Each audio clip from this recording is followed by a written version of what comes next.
I used to work as a nurse in a mental health facility.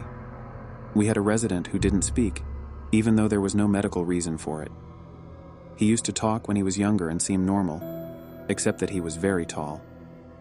He grew up in the Deep South and joined the military when he was 19. One night, he disappeared, and he was declared AWOL, absent without leave, and later, he was declared missing and presumed dead.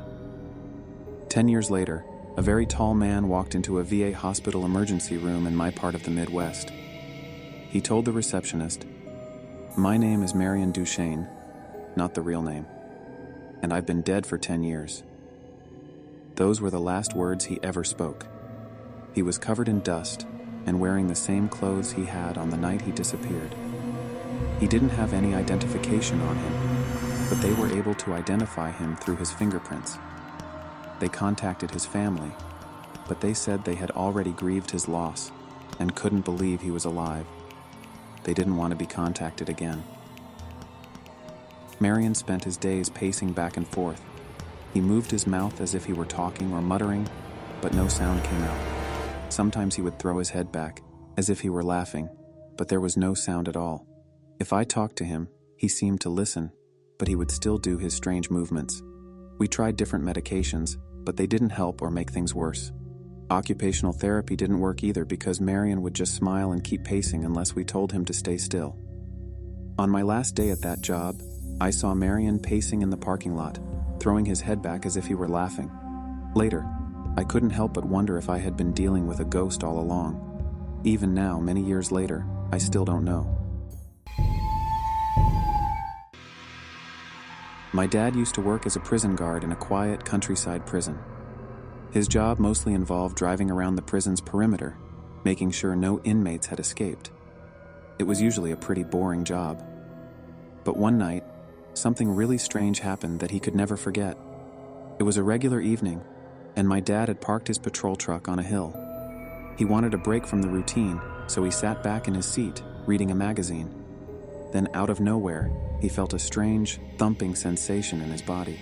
It was like the strong vibrations you feel when there's loud music with heavy bass. He put down his magazine and looked in the rearview mirror. To his surprise, he saw someone outside the truck. He got worried and quickly grabbed his gun, ready to deal with whatever was going on.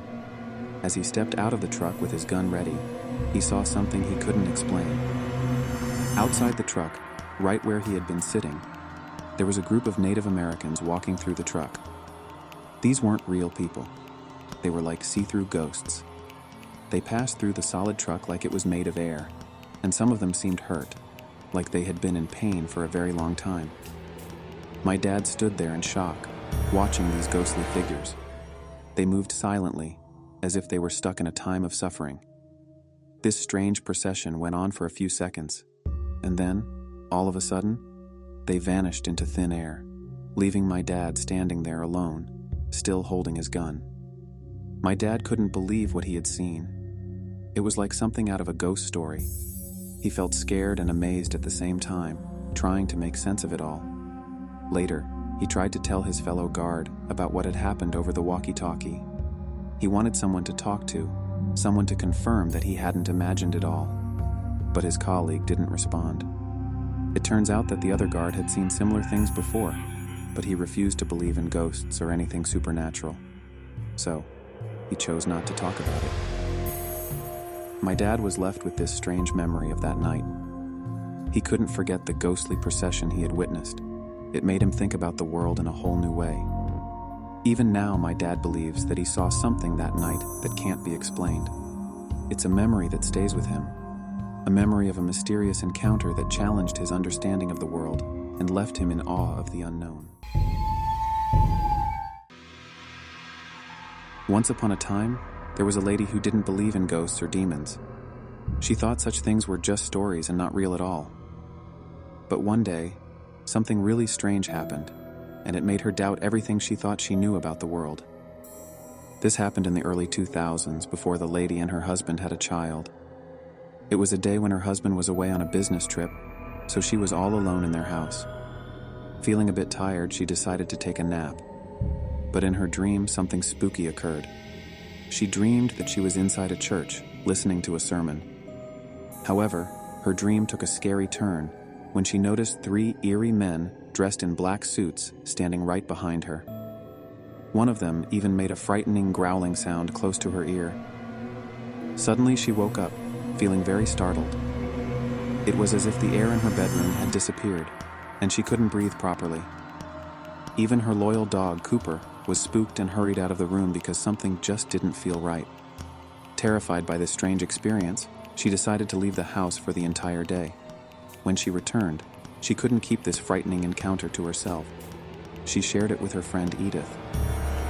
Now, Edith was a very religious person who had never been to their house before. But what Edith did next was quite eerie. She told the lady to close all the curtains and blinds in the house, and then she started praying very intensely. Edith said something to an invisible presence. "You cannot come in through the window, the back door, or stay here. You must leave their property. Even if you have to go over or through the fence, you have to go away." The lady was in tears and very scared, so she asked Edith how she knew all this. Edith explained that if the curtains were open, she would have seen those 3 men in black suits. It was as if Edith somehow knew where these scary things were in the house. It was believed that these 3 men were not ordinary people, but rather demons pretending to be regular folks. Edith's unusual knowledge of the situation and her ability to point out where these eerie beings were hiding made the whole situation even scarier. In the end, the family decided to have their house blessed and cleansed to get rid of these evil spirits that had been causing them so much fear. They hoped that this would keep them safe from any more spooky experiences in the future. If you want second part of this video, let me know in the comments section. And do like and subscribe my channel for more horror stuff.